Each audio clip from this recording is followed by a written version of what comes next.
আসসালামু আলাইকুম। তো আমার নতুন ভিডিওতে আপনাদেরকে স্বাগতম।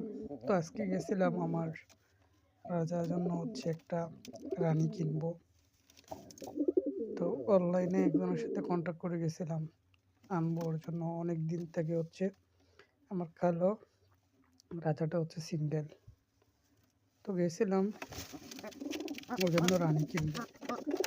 তারপর এখানে যে ওর রানীর সাথে যে ইয়েটা ছিল ওইটা দেখে আমার পছন্দ হয়ে গেছে। তারপর পুরা জুড়ে। তো সে অনেক দিন যাবৎ সিঙ্গেল।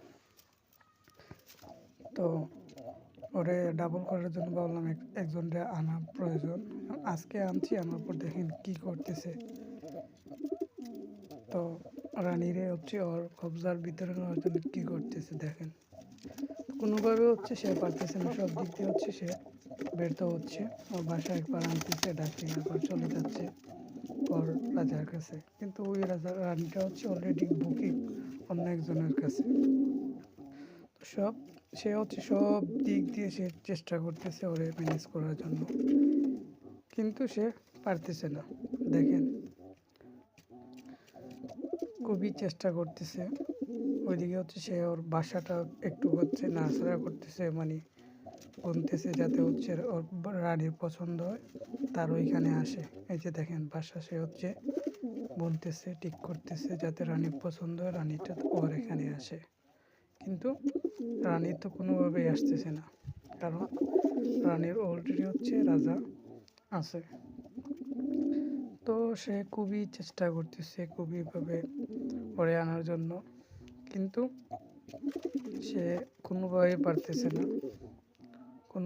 পারতেছে না। তো আসলে ওর জন্য একটা রানী কি আদৌ প্রয়োজন? আপনারা একটু কমেন্ট বক্সে জানাবেন।